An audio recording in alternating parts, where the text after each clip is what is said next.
साथ संगत जी, प्यार से कहना धर्मनिरंकार जी। महाराष्ट्र के 54वें निरंकारी समागम पे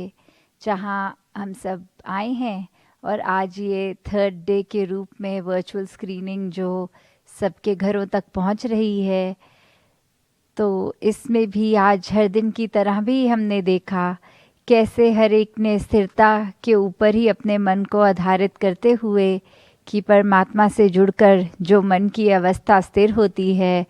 वो एक स्थिर होना मतलब अपनी रोज़मर्रा की जो रूटीन है वो करते हुए भी अपने मन को स्थिर किया जा सकता है। सिर्फ गंभीर होना, शांत होना ही, एक मेडिटेटिव स्टेट पे जाना ही स्थिरता नहीं है।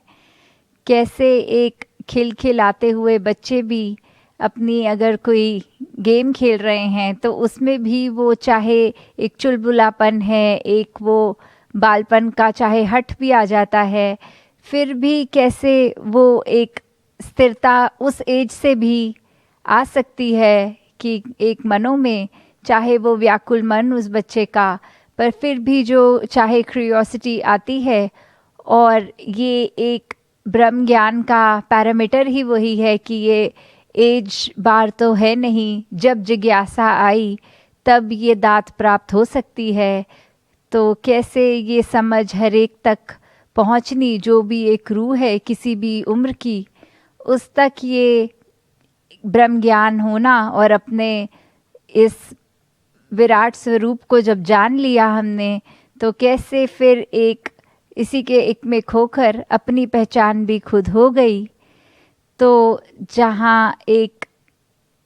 कहानी दासी ने पढ़ी थी कि कैसे एक मटका था जो बारिश के समय सीधा मुंह उसका पूरा खुला हुआ, तो उसमें जितनी बारिश थी सारी की सारी पड़ गई। और उसी के साथ दो मटके और जो एक आधा टिल्ट हुआ थोड़ा सा बंद जैसा, तो उसमें जितना बारिश पड़ी वो बिल्कुल क्वांटिटी कम मात्रा ही पड़ी। और एक मटका तो बिल्कुल ही उल्टा कि उसका खुला मुंह वाला हिस्सा ज़मीन की तरफ था, तो उसमें एक भी बूंद बारिश नहीं पड़ी। तो कैसे एक यही बात कि अगर परमात्मा तो जो हम जानते हैं कि घट घट में है, और जैसे दासी ने 2 दिन पहले भी जिक्र किया कि ये परमात्मा की कृपा, तो ये तो उसी वर्षा की तरह हो रही है। वो जो बर्तन है वो हम हैं कि किस तरह हम उसके एक असली अपने अंदर कितना अपना दिल खोल रहे हैं, मन खोल रहे हैं, दिमाग खोल रहे हैं, कि कैसे एक ब्रॉड माइंडेड होके ये अगर चाहे एक दूसरे के प्रति भी हम हैं कि क्या हम एक दूसरे के सिर्फ नुक्स निकाल रहे हैं, कोई एक दूसरे में प्रॉब्लम्स ही सिर्फ डिटेक्ट कर रहे हैं। तो फिर हम खुद ही देख लें कि इस परमात्मा ने तो हर एक को एक जैसा ही बनाया है और हर एक में वही एक अंश इस परमात्मा का है। तो फिर एक इंसान की हम जिस्म में हैं, तो हम क्यों एक दूसरे से भेदभाव रखें, क्यों हम एक दूसरे को ये समझे कि हम चाहते हैं तो हम एक ज़्यादा श्रेष्ठ हैं और दूसरा जैसा अच्छा नहीं है। क्योंकि ये तो जो भी बनाया है, अगर हम इस परमात्मा से प्रेम करते हैं तो इस परमात्मा की संतान जो हम मनुष्य सब हैं, तो बिना भेदभाव हर एक से भी वही प्यार होना है। तभी सच्चे मायने में हम एक अपने रिलीजन जिसको भी फॉलो करते हों उसके असली अनुयायी हैं। तो कैसे एक परमात्मा की जहाँ बात हो रही है कि ये परमात्मा ये तो हमारे इतने करीब है, बस एक पहचान होनी ज़रूरी है। और जब वो पहचान हो जाती तो एक भक्ति वाला जीवन जहाँ शुरू होता है, और इसी की दात मिलने पर कैसे फिर एक दावे से संत बोल सकते हैं, देव माझा मी देवाचा सत्य हिच माझी वाचा, कि ये देव मेरा है, मैं इस देव का हूँ और मेरे मुंह से जो शब्द निकल रहे हैं वो सच्चे शब्द निकल रहे हैं। ऐसा ही है इस दावे से फिर संत एक अपने तरीके से कि जिसमें कला कैसी भी बख्शी हो आत्मा ने, अगर किसी को वो एक गीत रूप में कि किसी में वो टैलेंट है तो वो उस तरह से फिर आगे इसका बयान करता है। किसी को कोई और कला, पेंटिंग, डांस, हमने कितना हिस्ट्री में भी देखा है और आज भी देखते हैं कैसे अपने टैलेंट के हिसाब से इस परमात्मा का ज्ञान होने पर ये संत हमेशा इसका ही प्रचार करते हैं, इसी का ही दुनिया में नाम फैलाते हैं कि हमें तो ये पहचान हो गई और आप सब भी अपना जीवन संवार के वो एक असल परमात्मा की पहचान कर लें। तो कैसे एक जीवन हमारा जो है वो हम व्यर्थ ना गंवाएं और पल पल में हम चाहे किसी भी आयु के हों इस परमात्मा को जान सकते हैं और फिर इसी के साथ जुड़कर एक अपने जीवन को आगे चलाएं। तो साथ ही अगर एक एग्जाम्पल इस समय दासी के आ रहा है कि अगर कोई बच्चे होते हैं, एक ग्रुप होता है बच्चों का, उनको अगर एक किसी ने गेम बोली, जैसे सभी परिचित हैं कि एक गेम है साइमन सेज, तो उसमें ऐसी एक कमांड आती है कि कुछ करवाते हैं बच्चों को, करवाना हो तो बोलेंगे कि Simon says go touch that wall, Simon says eat your food, ऐसे करके जो भी कमांड होती है। तो ऐसे ही कुछ ही दिन पहले दासी ने वो देखा कि कुछ 4-5 बच्चे खेलते हुए, तो कमांड आई कि Simon says close your eyes for 1 minute. तो उसमें ये बच्चों को अब उस गेम के अब उस हिसाब से 1 मिनट तक जहाँ अपनी आंखें बंद रखनी थी, तो एक बच्चे ने अपनी एक आंख खोलकर आसपास देखा कि क्या बाकी बच्चों की आंखें बंद हैं या खुली हैं। और जब उस एक बच्चे ने ये किया तो सामने वाला बच्चा अपनी दोनों आंखें खोल के एक ज़ोर से आवाज़ में बोल रहा है कि ये बच्चा तो चीटिंग कर रहा है, इसने तो आंख खोल के देख लिया।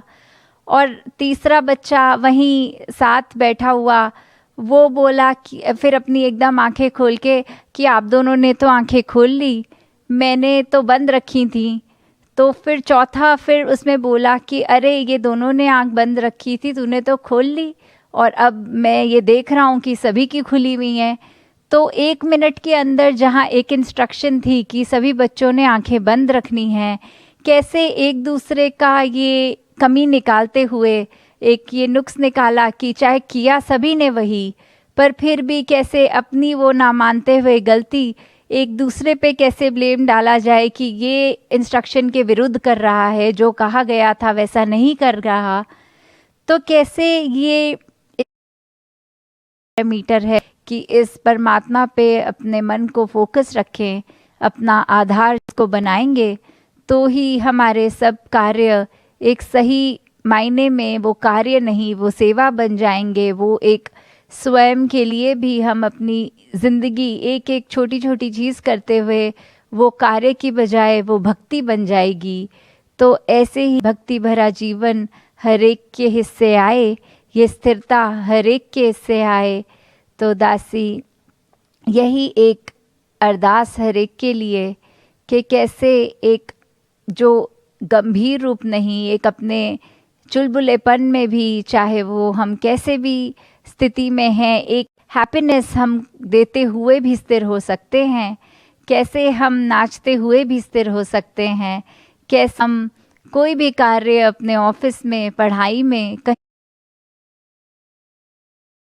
भी कर रहे हैं, उसमें भी एक स्थिरता, एक एहसास वो लाकर, और जब उस रास्ते पे, उस पाथ पे रहेंगे तो फिर कैसे हमारा मन एक स्थिर हो जाता है, कैसे ये भक्ति खुद ब खुद फिर एक हमारे जीवन में आ जाती है। तो अंत में दासी वही बात की, एक जो पहले प्लान तो किया था कि इस साल का समागम एक औरंगाबाद में होगा, जहाँ पर वो जैसे सभी जानते हैं कि ये नॉर्म्स ऐसे हो गए कि पब्लिक गैदरिंग नहीं हो सकती, तो उसके हिसाब से जो रिकॉर्डिंग रूप हो, पर दातार कृपा करे कि आगे जो भी समागम हो, जो भी सत्संग हो, वो हम सब उसी रूप में जहाँ खुद स्वयं चल के सत्संग तक, समागम तक पहुँचें और अपनी सेवाओं को भी जहाँ संभालें, वहीं एक सत्संग रूप में एक एक दूसरे की चरण रज लेकर एक फेस टू फेस जो एक इन द मोमेंट एक फिजिकल संगत का ही पार्ट बने। दातार ये संसार से जो भी ये कोरोना की स्थिति आई है वो जो सीख दे गई वो सीख तो हम ले लें अपने अंदर एक परमानेंट लर्निंग की तरह, जो इतना खूबसूरत चाहे वो दे गई कि अपने अंदर तुलना करके हमने परिवारों के साथ भी अपने रिलेशन अच्छे किए और कैसे ये प्रकृति के तरफ भी अपना एक ध्यान उस तरफ बटोरा कि ये एक इतनी अच्छी तोहफ़ा एक जो परमात्मा ने दिया है इसको और सुंदर कैसे बना सकें। तो ये वाली सिखलाएँ जहाँ हमें शिक्षा मिली है इनको तो अपने अंदर परमानेंट एक लर्निंग स्टोरीज में डाल लें अपने अंदर। और बाकी जो एक इसके नेगेटिव इफ़ेक्ट्स आए हैं चाहे वो सेहत पे आए हैं तो दातार हर एक पे कृपा करे कि सभी स्वस्थ भी हो जाएं और अपने मन के अंदर की जो भी पोल्यूशन है सबकी तो वो भी हर एक की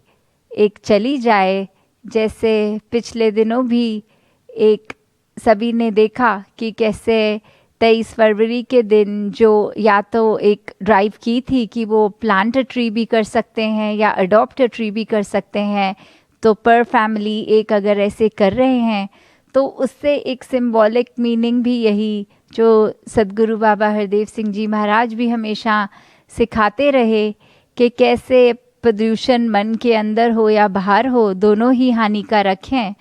तो जहाँ हम अपने बाहर की एक इन्वायरमेंटली अपने आप को कहते हैं कि हमने थोड़ा क्लीनिंग किया है और सुंदर अब स्वच्छ जगह में रह रहे हैं, वैसे ही उससे ज़्यादा इम्पॉर्टेंट है अपने अंदर की सफाई करना कि हम ऐसा कोई भी मैला चश्मा ना पहने मन का जिसमें हर कोई सामने वाला गंदा और मैला लगे। हमें हर एक को एक स्वच्छ निगाह से देखना है क्योंकि हर कोई इस परमात्मा का ही रूप है और जब हम किसी मानव सेवा कर रहे हैं हम परमात्मा की ही सेवा कर रहे हैं। तो ऐसे अपने आप को अर्पण करें कि ये पूरा संसार ही अपना घर लगे और फिर किसी के लिए कुछ करना एक कोई जता कर करना नहीं, एक अपने ह्यूमिलिटी से एक वो कार्य बस शुक्राना मनाना कि दातार ने इतनी क्षमता दी है कि संसार के लिए कुछ कर सक रहे हैं। तो दातार सभी पे कृपा करे कि हर एक अपने घरों में हों, अपने मोहल्ले में हों, अपने देश में, अपने संसार जो एक है हर एक में अपनी कंट्रीब्यूशन एक पॉजिटिव करते जाएं और इसकी शुरुआत बिल्कुल अपने आप को इस परमात्मा के साथ अलाइन करते हुए ये स्थिरता को जीवन में लाकर भक्ति के साथ करें। साथ संगत जी, ध्यान निरंकार।